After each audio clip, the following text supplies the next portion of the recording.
Hello everyone, my name is Dr. Varsha Singh. I am currently working as an assistant professor in Department of Painting, Vasant Kanya Mahavidyalaya, Kamacha, Varanasi. Now, I am going to present my course lecture on Module 3.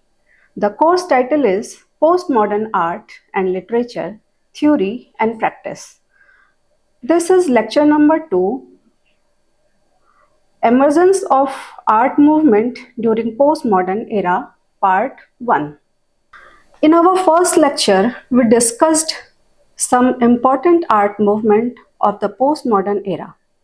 In the second lecture, we will discuss pop art, op art, and minimalism. So, now we will discuss what is pop art. The first point is pop art was an art movement that emerged in the mid 1950s in Britain and in the late 1950s United States. Pop art presented a challenge to traditions of fine art by including imagery from popular culture such as advertising, news. Pop art employs aspects of mass culture such as advertising, comic books, mundane cultural objects. It is widely interpreted as a reaction to the then dominant ideas of abstract expressionism. Due to its utilization of found objects and images, it is similar to Dada. Pop art is aimed to imply images of popular as opposed to elitist culture in art, emphasizing the banal, kitschy element of any given culture. Most often, through the use of irony, it is also associated with the artist's use of mechanical means of reproduction or rendering techniques. Pop art often takes as its imagery that which is currently in use in advertising, product labeling, and logos figure. Prominently in the imagery chosen by pop artists, like in the Campbell's soup cans label by Andy Warhol. Here is three examples of Andy Warhol's artwork. The first one is Campbell's soup can 1962. Second one is Andy Warhol's Brillo soup box 1964, and the next one is Campbell's tomato juice box 1964. Campbell's soup box cans 1962. The medium of this work is synthetic polymer paints on canvas. This series consists of 32 canvases, each featuring a different variety of Campbell's soup. We see Warhol presented everyday consumer goods as a fine art, challenging the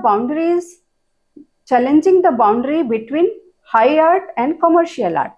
It is one of the most influential work in pop art, symbolizing mass production, consumerism, and the idea that everything is art. Warhol's use of repetition mimicked industrial printing and questioned originality in art. The next work is Andy Warhol's Brillo's Soup Box 1964. The medium of this work is polyvinyl acetate and silkscreen ink on wood. These are wooden replicas of supermarket Brillo boxes. Stocked like a store display, Warhol copied the exact commercial packaging, design, and presented theme as sculptures.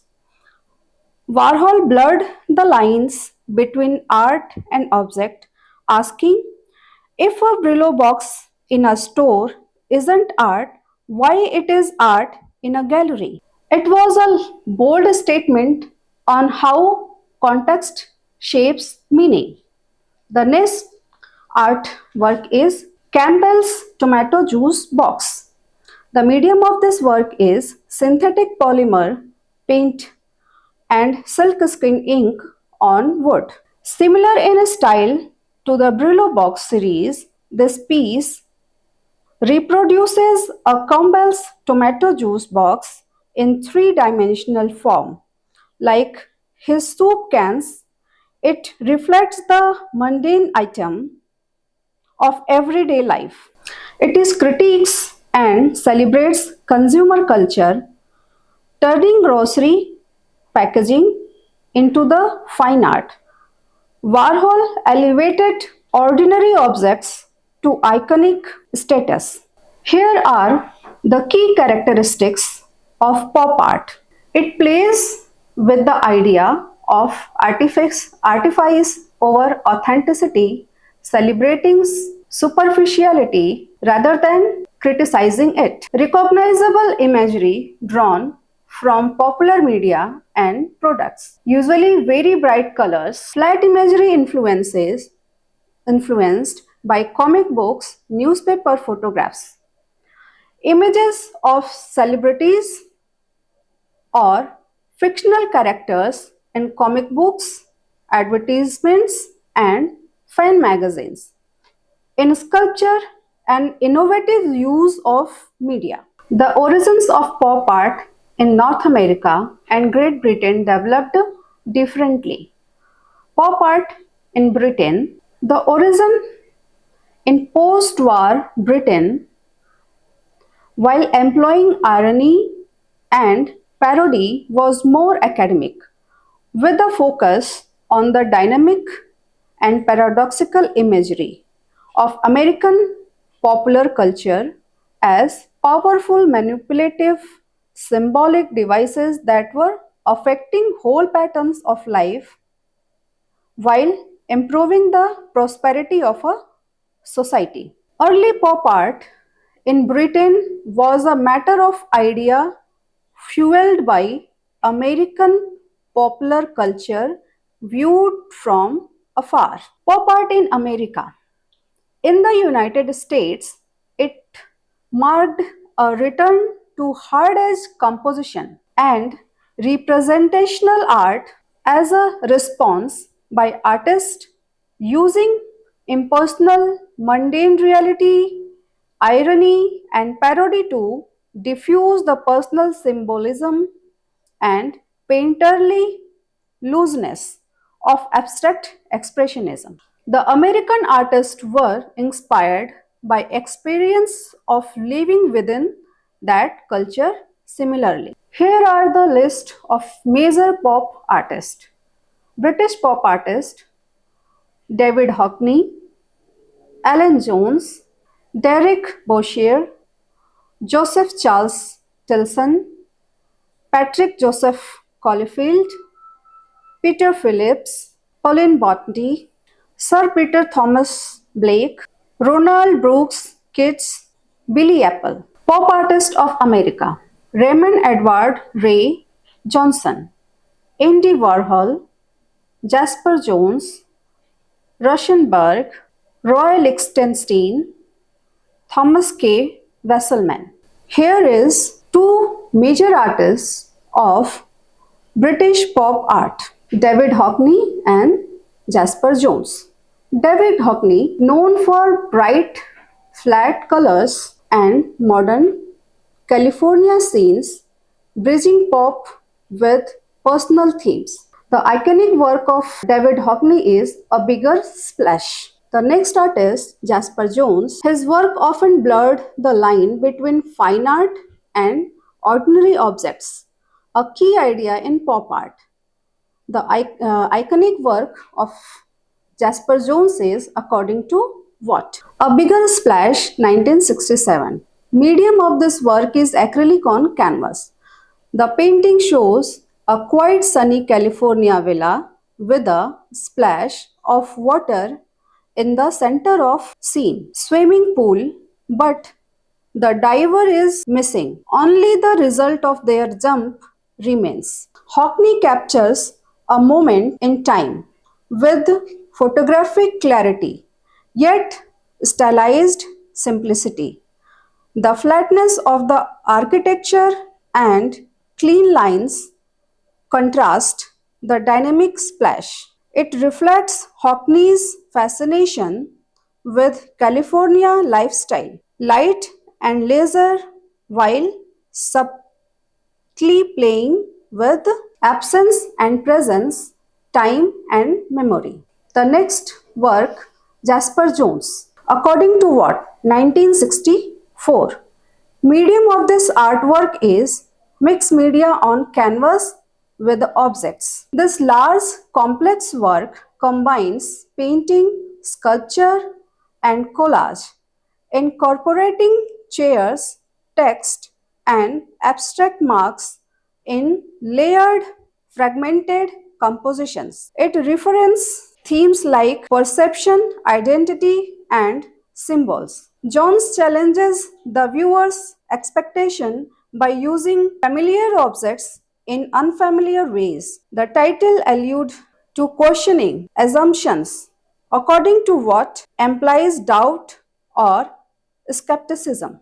Now we will discuss what is op art, a style of abstract art in which lines, forms, and spaces are organized in such a way as to provide optical illusions of an ambiguous nature, such as alternately advancing and receding squares on a flat surface. In 1950s, new interest in technology and psychology blossomed into a movement. The term op art may have been first used by artist and writer Donald Judd in a review of exhibition of optical paintings by Julian Stanzak, but it was made popular by its use in 1964. It challenges the viewer's sense of sight and create a dynamic visual experience using static elements. It explores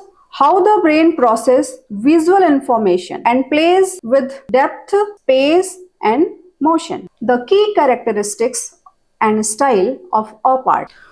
The main feature of op art is creating illusion of movement, vibration, warping, or flickering though the surface is actually flat and static.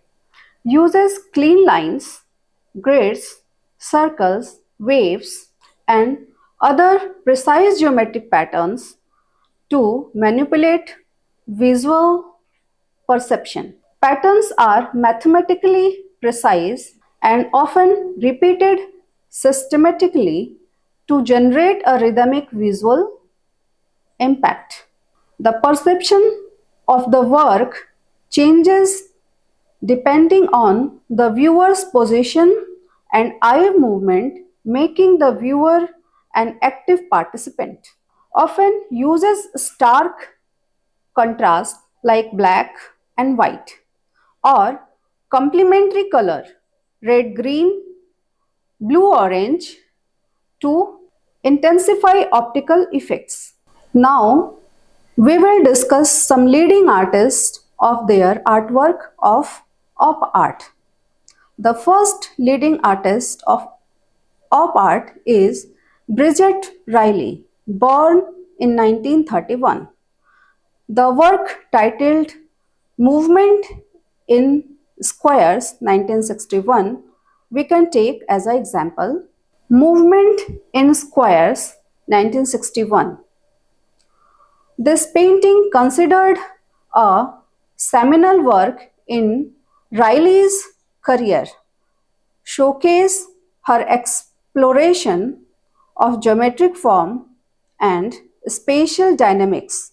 The alternating black and white squares gradually compressing from left to right create a sense of movement and visual tension. Next example is Cataracts 3, 1967. The medium of this work is polyvinyl acetate on canvas. In this piece, Riley's uses curved lines, contrasting colors and dynamics compositions to create a sense of movement and visual complexity, the unduality. The next example is Cataract 3, 1967.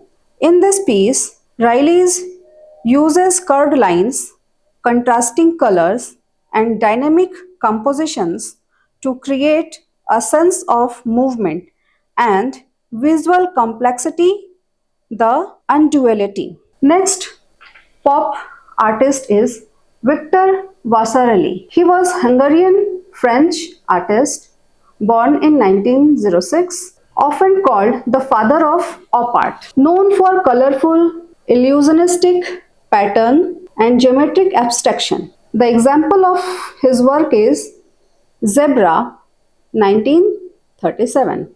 In Zebra, Vasarely uses only black and white curved strips to create the illusion of two zebras intertwined. There are no outline or shading, just the clever manipulation of positive and negative space. The zebra forms seem to vibrate and move, create a strong optical illusion of depth and motion. Though not yet called op art, at the time, this work clearly demonstrates Vasarely's early interest in perception, geometry, and visual effect, core ideas that would shape the movement decades later. Therefore, Zebra is considered a foundational work of op art. Next pop artist is Julian Stanczak, American, born in Poland, 1928. He coined the term op art, known for vivid color interaction and visual vibrations.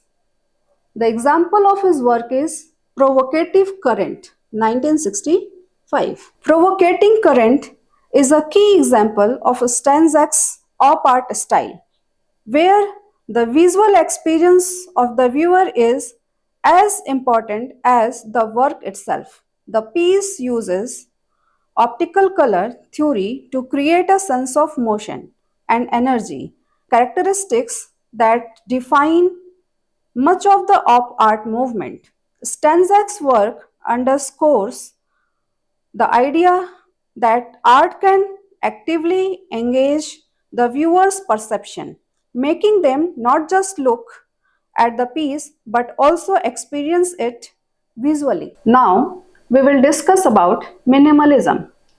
Minimalism is an art movement that emerged in 1960s as a reaction against complexity and emotionalism of abstract expressionism.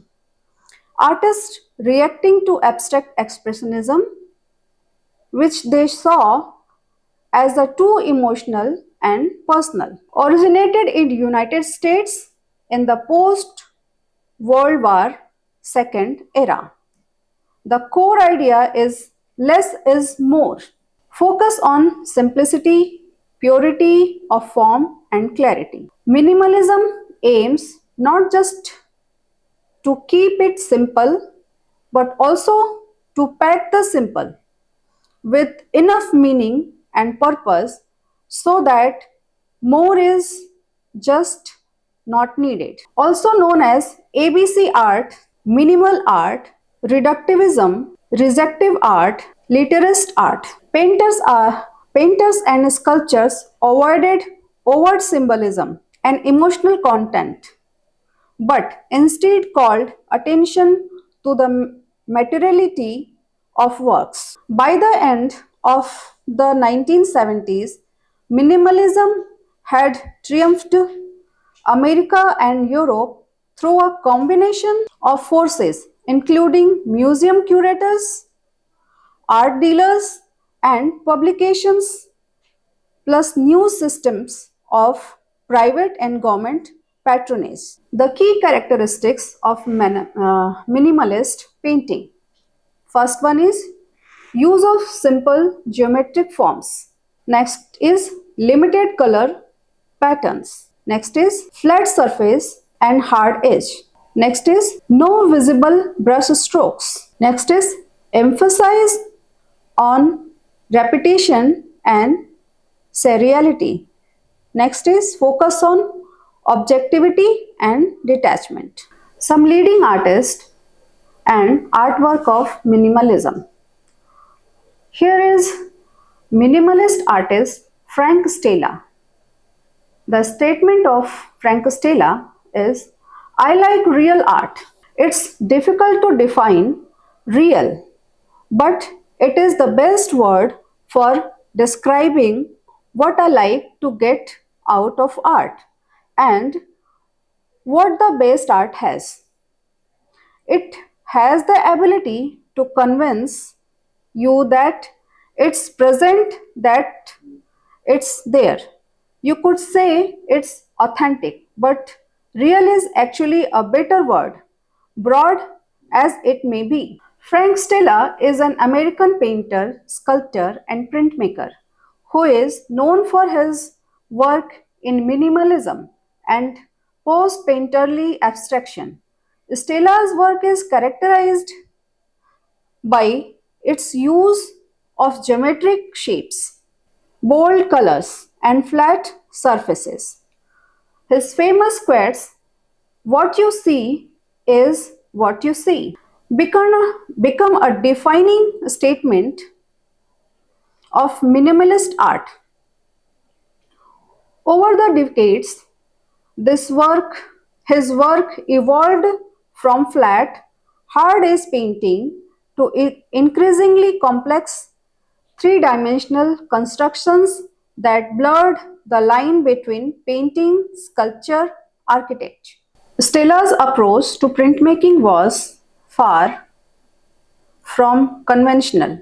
He embraced a wide variety of techniques such as lithography, screen printing, etching, and intaglio to produce complex multi-layered works. His prints are known for their intricate composition in which lines, forms, and colors interact in dynamic ways.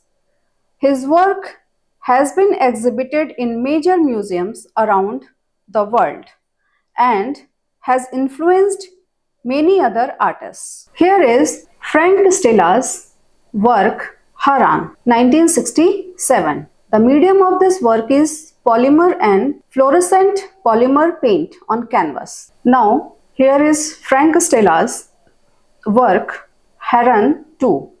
Haran 2 1967 is a striking example from his renowned protractor series, characterized by bold geometric and vibrant color, created using polymer and fluorescent polymer paint on canvas. The work features an interlocking composition of arcs, circles, and bands arranged in a symmetrical, almost architectural patterns. The next example is Fountain 1992. The Fountain 1992 is a monumental work that amplifies his innovative approach to printmaking and abstract. This piece is one of Stella's largest and most ambitious prints. It is a woodcut, etching, aquatint, relief, screen print, dry point, collage on 3 sheets of fuzzy kozo fiber, hand signed by Frank Stella in pencil in the lower right of the center sheet. This work is numbered from an addition of 8 in pencil in the lower right of the center sheet. The next minimalist artist is Donald Judd. He served in US Army in Korea before studying philosophy, art, history, and printing in New York. Donald Judd was an American artist, writer, and philosopher who is considered one of the most influential artists in the minimalist movement. Initially a painter and art critic, Judd transitioned to three-dimensional work in the early 1960s, redefining the boundaries of art. He is known for his three-dimensional geometric forms and his use of industrial materials such as steel, aluminum, and plexiglass. Zert's painting focus on simplified compositions while avoiding personal expression and spatial illusion. Zert's sculptures are characterized by their simple, clean lines and their ability to interact with surrounding movement. He championed the value of art, land preservation, and empirical knowledge. In 1968, he began permanently installing his work at 101 Spring Street in New York and later in Marfa, Texas, where he founded the Chinati Foundation in 1986. He also established the Judge Foundation in 1977 to preserve his art, writings, and spaces. Here are the examples of his Judge's artwork. The first one is Untitled 1962. The medium of this work is oil and wax on canvas. The next one is Donald Judd's artwork is Untitled 1966. The medium of this work is turquoise enamel on aluminium.